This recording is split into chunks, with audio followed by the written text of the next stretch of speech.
নমস্কার সকলকে, Mithu's kitchen official চ্যানেলে আপনাদের সকলকে স্বাগত জানাই। আশা করি আপনারা যেখান থেকে আমার এই ভিডিওটি দেখছেন আপনারা সকলেই ভালো আছেন এবং সুস্থ আছেন।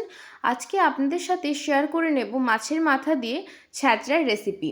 তার জন্য প্রথমেই মিক্সিং জারের মধ্যে আমি এখানে হাফ চামচের মতো রাই সর্ষে বা হলদে সর্ষেটা নিয়েছি। ওর মধ্যে খানিকটা পরিমাণ টুকরো করে রাখা আদা দিয়েছি। সামান্য পরিমাণ জল দিয়ে কিন্তু আমরা এখানে একটা মশলার পেস্ট বানিয়ে নিয়েছি। এরপর কিন্তু আগে থাকতেই আমি এখানে মাছের মাথাগুলো ভালো করে ধুয়ে পরিষ্কার করে রেখেছি একটি পাত্রে। আমি এখানে 3টে মাছের মাথা ব্যবহার করেছি। এর মধ্যে আমি পরিমাণ মতো নুন দিয়ে দেবো এবং সামান্য পরিমাণ হলুদ দিয়ে দেব। নুন আর হলুদটা কিন্তু খুব ভালো করে মাখিয়ে নিতে হবে। আপনারা চাইলে কিন্তু নুন হলুদ মাখিয়ে 15 থেকে 20 মিনিট রেখেও দিতে পারেন। আমি কিন্তু মাখিয়ে রাখিনি, সরাসরি কিন্তু মাখানোর পরে কিন্তু আমি এটা ভেজে নিয়েছিলাম।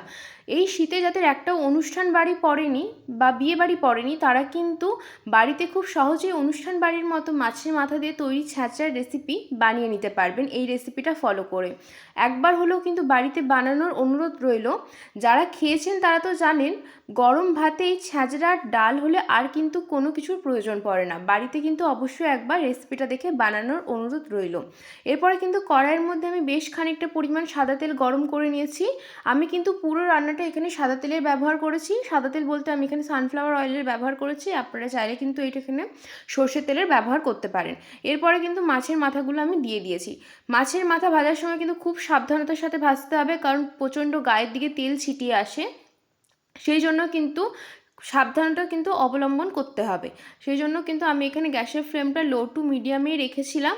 আর খুব আস্তে করে কিন্তু মাছের মাথাগুলো ভাজতে হবে যাতে গায়ের মধ্যে তেল ছিটিয়ে না আসতে পারে। আমি কিন্তু মাছের মাথাটা দিয়ে ভালো করে একটা দিক কিন্তু আমার ভাজা হয়ে গিয়েছে লাল করে। এরপরে কিন্তু আমি অপর দিকটা উল্টে দিচ্ছি। মাছের মাথা ভাজতে একটু টাইম লাগে, একটু সময় নিয়ে ভাজতে হবে। আমার এখানে 3টে মাছের মাথা ভাজতে 20 মিনিট মতো সময় লেগেছে। এবারে কিন্তু আমি এখানে মাছের মাথাগুলো যত লাল লাল করে ভাজা হবে ততই কিন্তু এই ছ্যাঁচড়ার টেস্টটা বেড়ে যায়। আর আপনারা চাইলে কিন্তু এখানে পুরো রান্নাটা সর্ষের তেলও করতে পারেন। আমি এখানে সানফ্লাওয়ার অয়েল মানে সাদা তেলের ব্যবহার করেছি। মাছের মাথাটা কিন্তু আমাদের প্রায় ভাজা ভাজা হয়ে গিয়েছে। দেখতেই পাচ্ছেন কতটা লাল মুচমুচে করে ভেজেছি আমি। এবার কিন্তু চারিদিকটা খুব ভালো করে ভেজে নিতে হবে। এবার কিন্তু মাছের মাথাগুলো নিচের অংশটা যাতে খুব ভালো করে ভাজা হয় সেই জন্য কিন্তু আমি এগুলোকে মাছের মাথাগুলোকে এইভাবে কিন্তু ভেজে নিচ্ছি। ভাজতে কিন্তু একটু সময় লাগবে, লো টু মিডিয়াম ফ্লেমে মানে দম কমিয়ে কমিয়ে কিন্তু হাতে সময় নিয়ে মাছের মাথাগুলো কিন্তু ভাজতে হবে। যত মুচমুচে লাল করে ভাজা হবে ছ্যাঁচড়ার টেস্ট কিন্তু ততই ভালো হয়। এখানে কিন্তু আমি রুই মাছের মাথা ব্যবহার করেছি। আপনারা চাইলে রুই মাছের মাথা বা কাতলা মাছের মাথা যে কোনো মাছের মাথা ব্যবহার করতে পারেন দুটোর মধ্যে। আমি কিন্তু মাছের মাথাটা এবার ভাজা হয়ে গিয়েছে, একটি পাত্রের মধ্যে এবার তুলে নিচ্ছি। এরপর মাছ ভাজা তেলের মধ্যে কিন্তু আমি পুরো রান্নাটা করব। এর মধ্যে আমি বেশ খানিকটা পরিমাণে 5 ফোড়ন দিয়েছি।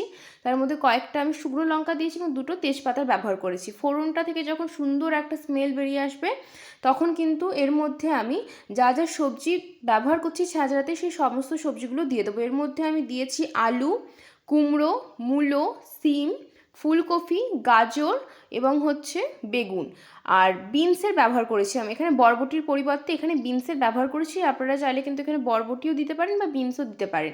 আর ফুলকপিটা আমি খানিকটা পরিমাণ 5 মিনিট মতো জলে ভাপিয়ে নিয়েছিলাম। আর এর মধ্যে আমি এই সময় দিয়ে দিলাম পরিমাণ মতো নুন এবং সামান্য পরিমাণ হলুদের গুঁড়ো দিয়ে কিন্তু সবজিগুলো ভালো করে মিশিয়ে নিতে হবে, যাতে এতগুলো সবজি যেহেতু আমি ব্যবহার করেছি সবজিগুলো তো সেদ্ধ হতে সময় লাগবে। এবার আমি এখানে সবজিগুলো একটু ছোটো ছোটো করে কেটেছি। আর কুমড়োটা যেহেতু একেবারে পাকা ছিল আর কুমড়োর যেহেতু খোসাটা একেবারে ডিপ সবুজ ছিল সেই জন্য কিন্তু আমি খোসাটা বাদ দিয়ে দিইনি। কুমড়োর খোসা যদি ডিপ সবুজ রঙের হয় তাহলে কিন্তু খোসা শুদ্ধ রান্না করবেন। ছ্যাঁচড়া কিন্তু কুমড়োর খোসা শুদ্ধ রান্না করলে টেস্ট অনেকটা বেড়ে যায়। ছ্যাঁচড়া কেন যে কোনো রেসিপি করুন না কেন কুমড়োর যদি এরকম খোসাটা ডিপ সবুজ রঙের হয় তাহলে কিন্তু খোসা বাদ দেওয়ার কোনো দরকার নেই। এতে কিন্তু টেস্ট অনেকটা বেড়ে যায় যেই তরকারি করুন না কেন। আমি কিন্তু এখানে সবজিগুলো খুব ভালো করে মিশিয়ে নিয়েছি। ঠিক আমি এই পর্যায়ে আমার সমস্ত সবজিগুলো কিন্তু ভালো করে মেশানো হয়ে গিয়েছে।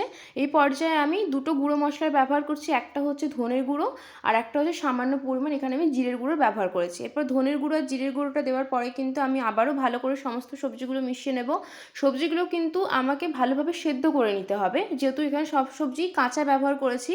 আর আমি এখানে কুমড়ো, বেগুন, শিম বাদে বাকি যা যা সবজি ব্যবহার করেছি ছোটো ছোটো করে টুকরো করে নিয়েছি যাতে সেদ্ধ হতে খুব একটা বেশি সময় না লাগে। আপনারা যদি একটু বড় সাইজ রাখতে চান সবজি সেটাও রাখতে পারেন, কোনো অসুবিধে নেই।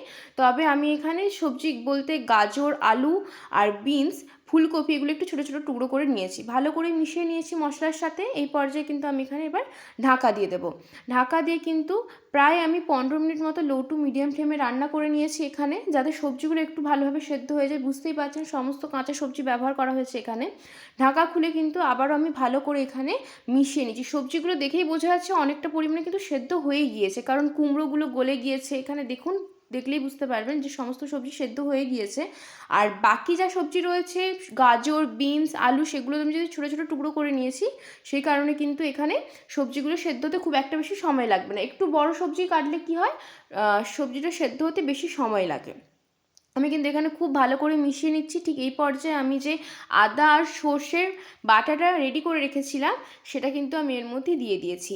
আপনারা এক কাজ করতে পারেন, শিলনোড়া বা বাটনা যদি থাকে আপনাদের বাড়িতে, তাহলেও কিন্তু এখানে আদার সর্ষেটা শিলনোড়ায় বেটে নিতে পারেন, তাতেও ভীষণ ভালো হয়। হাতে বাটা মশলার টেস্ট তো অনেক বেশি ভালো হবে স্বাভাবিকভাবে, কিন্তু আমার যেহেতু বাড়িতে অ্যাভেলেবেল ছিল না, সেই জন্য কিন্তু আমি এখানে মিক্সিং জারের মধ্যে বেটে নিয়েছি।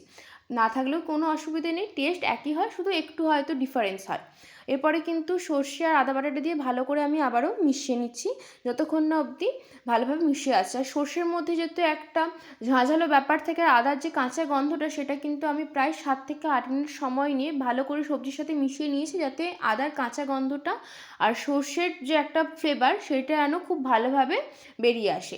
এই সময় কিন্তু আমি এর মধ্যে মিক্সিং জার ধোয়া যে জলটা, মানে আদা আর সর্ষে যে বেটেছিলাম আমি, তার যে জার ধোয়া জলটা কিন্তু আমি এখানে দিয়ে দিচ্ছি। এতে কিন্তু খুব একটা বেশি জল ব্যবহার করার দরকার নেই। ছ্যাঁচড়া তো দেখেইছেন অনুষ্ঠান বাড়িতে একটু মাখো মাখো হয়, তবে কিন্তু গরম ভাতের সাথে খেতে ভীষণ ভালো লাগবে। গরম ভাতে ছ্যাঁচড়া সামান্য পরিমাণ যদি মুসুরির ডাল হয়, তাহলে কিন্তু আর কোনো কিছুর প্রয়োজন পড়ে না। বাড়িতে কিন্তু অবশ্যই একবার হলেও এই ছ্যাঁচড়ার রেসিপিটা ট্রাই করার অনুরোধ রইল। এই ছ্যাঁচড়া পছন্দ করে না এমন মানুষ হয়তো খুব কমই রয়েছে। আমি কিন্তু সমস্ত কিছু মিশিয়ে আবার একবার ঢাকা দিয়ে 7 থেকে 8 মিনিট মতো রান্না করে নিয়েছিলাম।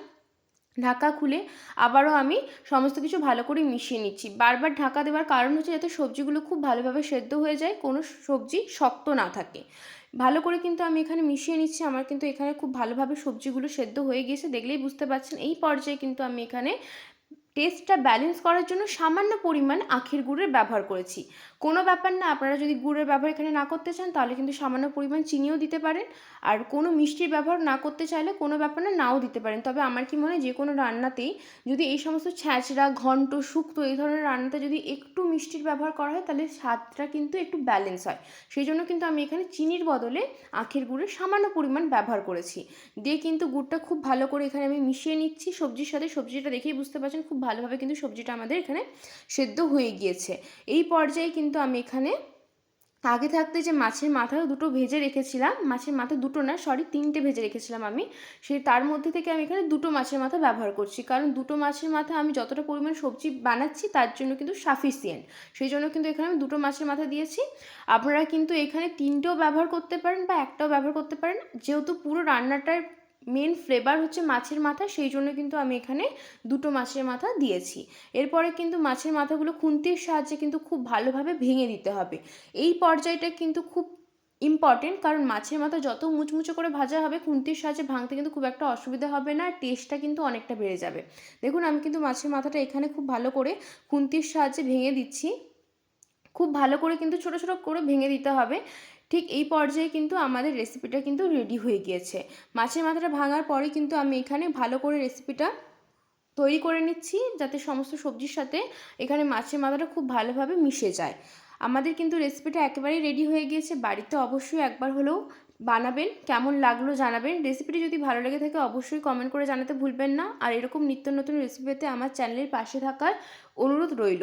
আর লাইক, শেয়ার, সাবস্ক্রাইব করতে কিন্তু একদম ভুলবেন না। দেখুন একেবারে কিন্তু আমাদের ছ্যাঁচড়াটা রেডি হয়ে গেছে, কতটা সুন্দর দেখতে লাগছে। যারা বাড়িতে খেয়েছেন বানিয়ে তারা তো জানবেন, আর যারা বাড়িতে বানিয়ে খাননি, অনুষ্ঠান বাড়ির মতো স্বাদ পেতে হলে বাড়িতে এই রেসিপিটা দেখে কিন্তু একবার বানাবেন। আশা করব আপনারা কিন্তু নিরাশ হবেন না, এতটাই টেস্টি খেতে হয়। রেসিপিটা কিন্তু আমাদের রেডি হয়ে গিয়েছে। এই পর্যায়ে কিন্তু আমি একটি পাত্রের মধ্যে সার্ভ করে দিচ্ছি। গরম ভাতের সাথে আর কোনো কিছুর প্রয়োজন পড়ে না, বিশ্বাস করুন, এই ছ্যাঁচড়ার রেসিপিটা যদি শুধু থাকে। রেসিপিটি কেমন লাগলো অবশ্যই কমেন্ট করে জানাবেন, আর লাইক, শেয়ার, সাবস্ক্রাইব করতে কিন্তু ভুলবেন না। আর এরকম নিত্য নতুন রেসিপি পেতে আমার চ্যানেলের পাশে থাকার অনুরোধ রইল। দেখুন কতটা সুন্দর দেখতে হয়েছে, রেসিপিটি একবার হলেও বাড়িতে বানাবেন।